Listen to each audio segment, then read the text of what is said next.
وانشق البحار. Alhamdulillah rabbil alamin wassalatu wassalamu ala Rasulillah wa ala alihi wa sahbihi wa nalah wa la haula wa la quwwata illa billah. Allahumma ighfir lana wa liwalidina wa limasyayikhina wa liman lahu haqqun alaina wal muslimina wal muslimat. Allahumma hadina lima ikhtulifa fihi minal haqqi bi idnik innaka tahdi man tasya' ila siratal mustaqim. Jazakallahu khairan. Ya, jadi kita sudah selesai jamaah yang dimuliakan Allah Subhanahu wa taala, sahabatku, para pecinta ilmu yang dimanapun antum berada, kita sudah selesai pembahasan kewajiban wudu. Kita masuk pembahasan sunnah, yaitu yang disunnahkan dalam berwudu. Qala mu'allif rahimahullah ta'ala nafa'ana bi'ilmihi fid darain wa sunanuhu 'asharatu asya. Sunnah-sunnah wudu ada 10. Ya. Sunnah wudu ada 10. Yang pertama at-tasmiyah, kita membaca basmalah. Ya, kita membaca basmalah. Bismillahirrahmanirrahim sudah cukup, dapat pahala sunnah yang paling minimal. Tetapi kalau kita ingin sempurna, kita baca Bismillahirrahmanirrahim. Ya. Kalau kita lupa baca Bismillah, kemudian kita di pertengahan wudhu kita ingat, maka kita datangkan bacaan tersebut. Ya. Ketika kita wajah, kita baru ingat bahwasanya kita belum baca Bismillah di awal berwudhu. Maka kita ketika basuh itu kita baca Bismillah, boleh. Bismillahirrahmanirrahim, boleh. Tetapi kalau kita ingatnya setelah selesai, kaki, kiri, kanan kita selesai, kemudian kita ingat, tadi belum baca basmalah, maka tidak perlu dia baca. Yang kedua, ghuslul kaffain qabla idkhalihimal ina, mencuci dua telapak tangan sebelum memasukkan ke dalam bejana yang berisi air. Ya. Kita membasuh keduanya dulu. Karena apa? Karena kita ada larangan dari Nabi sallallahu alaihi wasallam, riwayat Abu Hurairah radhiyallahu anhu, itu riwayat Bukhari Muslim. Nabi SAW mengatakan, idza staiqadha ahadukum fala yaghmis. Apabila seorang kalian itu bangun dari tidurnya, jangan dia masukkan yadaihi, kedua tangannya, fil ina'i, dalam bejana. Ya. Hatta yughsilah, sampai dia itu yaghsilaha thalathan, sampai dia itu membasuhnya 3 kali. Fa innahu la yadri aina batat yaduhu, karena dia tidak tahu di mana tangannya semalam berada. Ya, bisa jadi tangannya semalam menyentuh sesuatu yang najis, ya, seperti kemaluannya yang di situ ada dia masukkan, atau ada kotorannya, itu najis.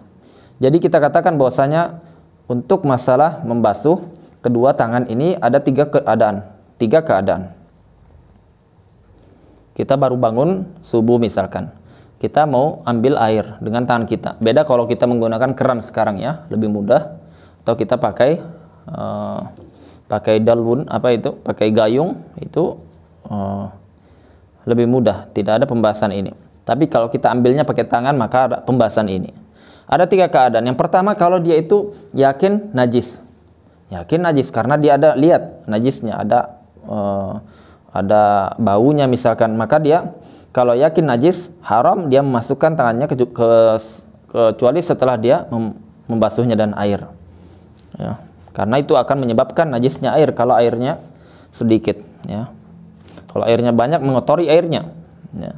Yang kedua, dia yakin bahwasanya tangannya suci, maka makruh dia memasukkan tangannya ke dalam air kecuali dia sudah mencucinya.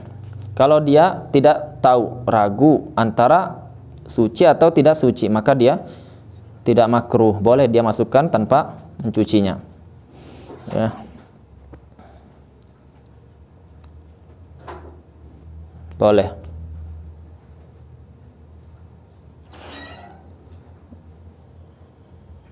Kalau dia ragu, dia makruh, ya. Kalau dia ragu, maka fa innahu yukrahu lahu ghamsuhuma, makruh dia memasukkan tangannya kecuali kalau sudah dicuci dulu. Ya. Kemudian yang selanjutnya adalah al-madmadah wal istinsyaq. Sampai kelima ini, ya. Al-madmadah wal istinsyaq. Al-madmadah itu memasukkan air ke mulut, ya. Al-istinsyaq itu memasukkan air ke hidung. Dia dikumur-kumurkan atau tidak, sama dapat pahala sunnah, dapat asal sunnah, pahala yang paling ringan. Tetapi kalau dia misalkan dia kumur-kumurnya lebih sempurna, ya, madmadah dia dianggap madmadah meskipun dia tidak kumur-kumur. Atau meskipun dia tidak mengeluarkannya lagi, dia orang kumur-kumur itu kan dikeluarkan lagi, dibuang, ya. Fa in lam yamujjahu. Mereka ulama mengatakan bahwasanya meskipun tidak dibuang lagi, meskipun dia telan, ya, itu dianggap dia kumur-kumur sudah madmadah dapat pahala. Kecuali kalau dia puasa, ya. Kalau dia puasa, maka apa membatalkan puasanya. Kemudian dikatakan di sini disunahkan madmadah dan istinsyak.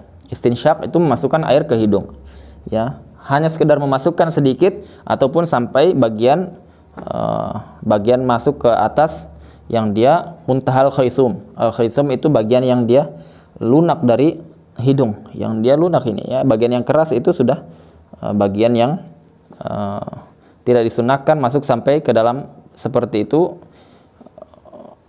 kalau dia dalam kondisi berpuasa, ya. Karena apa? Karena ada hadis riwayat dari Nabi SAW mengatakan bahwasanya balik fil madmadati wal istinsyak. Bismillah.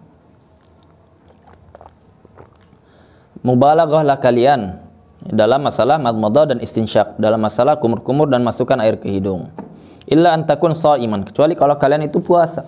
Karena kalau kita puasa itu apa? Bisa membatalkan wudu. Karena makna mubalaghah adalah kita memasukkan air ketika kumur-kumur atau ke hidung bagian yang terdalam dari bagian mulut atau hidung, ya. Jadi kalau kita melakukan mubalaghah dalam kondisi puasa tidak disyariatkan, ya. Kemudian yang afdal dalam madmadah dan istinsyak ini adalah menggabungkannya. Kita ambil satu cidukan, ya, atau dua, kemudian kita pakai kumur-kumur setengahnya, setengahnya lagi dipakai untuk memasukkan air ke hidung, ya. Kemudian kita buang. Itu yang afdal. Dia lakukan 3 kali seperti itu. Atau dia pisah. Dia misalnya kesulitan, dia kumur-kumur dulu 3 kali, kemudian istinsyak 3 kali. Atau kumur-kumur sekali, istinsyak sekali. Kumur-kumur lagi sekali, istinsyak lagi sekali. Dia lakukan itu 3 kali, ya. Kemudian mashu jami'ar ras, disunahkan juga dia memasah. Masah itu tadi sekedar membasahi bagian ras, kepala atau rambutnya, ya. Disunahkan dia itu membasuh semua bagian kepala dari depan sampai ke belakang, ya, depan sampai ke belakang, ya. Disebutkan dalam riwayat dari Abdullah bin Zaid, famasara ra'sahu biyadihi. Nabi SAW membasuh kepalanya dan kedua tangannya. Fa'aqbal bihima wa adbar. Nabi SAW dari depan kemudian sampai ke belakang, kemudian dari belakang sampai ke depan, ya. Maka dalam riwayat yang lain bada bi muqaddam ra'sihi. Nabi SAW memulai dari bagian depan kepalanya, kemudian sampai ke belakang bagian qafah, bagian tempat tumbuh rambut bagian belakang, kemudian raddahuma ilal makan ladzi bada minhu. Kemudian setelahnya Nabi mengembalikannya lagi, ya. Jadi prakteknya itu seperti ini, ya, sampai belakang ke depan, ya. Dan kita katakan bahwasanya ini sunnah hukumnya. Itu kalau bagi rambut yang dia tidak bisa sekali usap ke belakang, tidak bisa terkena semuanya. Rambut itu kan ada bagian depan, ada bagian belakang, ya. Misalkan rambutnya pendek, maka dia sekali usapan kena semuanya. Rambutnya pendek dan dia lurus. Tapi kalau rambutnya ikal, rambutnya keriting, atau rambutnya tebal, ya, atau wanita, maka dia cukup sekali saja, ya. Maka dia cukup sekali. Itu kalau untuk wanita. Kalau laki-laki bisa dia laki-laki ke depan, ya.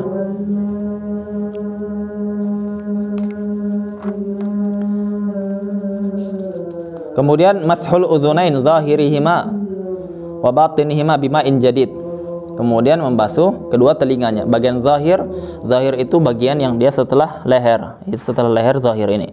Kenapa? Karena ketika kita baru lahir itu yang dia nampak karena dia tertutup seperti ini, ya, tertutup. Kemudian Nabi SAW mengatakan wasyaqqahuma, yang Nabi SAW mengkabarkan Allah lah yang membukanya, yaitu mata kita dengan telinga kita, ya, bagian zahir dan bagian batin, ya. Gunakan ini kita gunakan air yang baru, ya, air yang baru, bukan karena mustamal, bukan karena masalah mustamal, tapi itu yang dilakukan Nabi Shallallahu Alaihi Wasallam. Ya, disebutkan bahwasanya caranya apa? Caranya bisa dengan ketika membasuh rambut ya kita tuangkan atau kita percikan, kemudian kita basuh kepala depan, kemudian kita telinga, ya telinga dengan cara memasukkan ini telunjuk ke bagian dalam telinga, ya bagian dalam telinga, kemudian bagian jempol itu mengusap bagian luar telinga, ya bagian luar telinga dari bawah sampai ke atas 3 kali, ya. Atau bisa juga dengan cara kita memasukkan air yang dibasahi dari telunjuk kita, kemudian kita gunakan 3 kali seperti itu, ya. Atau bisa juga dengan cara dia istidharon, ya diambil air kemudian dia sekali, 2 kali, 3 kali, maka itu semuanya sunnahkan, ya. Kemudian tapi itu tidak wajib, ya, sunnah. Wa takhlil lihya al-kathah, yang dia selanjutnya adalah takhlil. Takhlil itu menyela-nyela bagian ini, bagian jenggot yang dia tebal. Itu disunnahkan, ya. Kalau dia tipis seperti yang tadi maka dia wajib, ya. Caranya dengan wa takhlil, caranya dari bawah, ya, dari bawah sini, bukan dari situ, dari sini, ya. Nyela-nyela 3 kali. Kemudian takhlil asabi' al-yadain wa rijlain, kemudian takhlil menyela-nyela tangan dan kakinya, jari tangan dan kaki. Itu kalau bisa masuk air. Kalau tidak bisa maka wajib, menyela-nyela itu wajib. Ini kalau dia bisa maka sunnah, kalau tidak bisa maka wajib. Kemudian taqdimul yumna 'alal yusra, kemudian mengedepankan, mendahulukan yang kanan, ya, baru kiri. Kalau kita balik maka itu makruh, kalau dibalik makruh. Kemudian taharah salasan, dia melakukan itu semua dari awal sampai akhir itu 3 kali, ya. Wajah 3 kali, tangan 3 kali, sampai pun kepala 3 kali, ya. Jadi dikiaskan semuanya itu kepada yang lain. Wal mualah, dan mualah itu adalah berkesinambungan, yaitu dia membasuh anggota tubuh yang kedua, ya, berkesinambungan setelah yang pertama, yaitu dia tidak memberinya jarak sampai kering yang anggota tubuh sebelumnya, ya, dengan kondisi panas atau cuaca yang sedang atau suhu tubuh yang sedang, ya. Jadi kalau misalkan dia ini sunnah hukumnya, kalau misalkan dia itu membasuh wajah, kemudian ada telepon, dia bicara sampai kering wajahnya itu karena mungkin sudah kelamaan, kemudian dia tutup, maka dia boleh melanjutkan langsung tanpa dia membasuh wajah, karena membasuh wajah dia sudah lakukan, ya. Adapun berkesinambungan itu atau mualah itu hukumnya sunnah, tidak wajib, ya, tidak wajib, ya. Maka hukumnya tidak wajib. Mualah itu dilakukan di antara dia membasuh yang kiri dan yang kanan, mualah, ya, jangan tunggu kering, antara wajah dengan tangan, tangan dengan kepala, kepala dan kaki, dan seterusnya, ya. Selesai kita sunnah-sunnah wudu. Alhamdulillah, kita masuk pembahasan selanjutnya, pembahasan tentang istinja. Kita cukupkan sampai di sini. Subhanakallahumma wa bihamdik, asyhadu an la ilaha illa anta, astaghfiruka wa atubu ilaik. Assalamualaikum warahmatullahi wabarakatuh.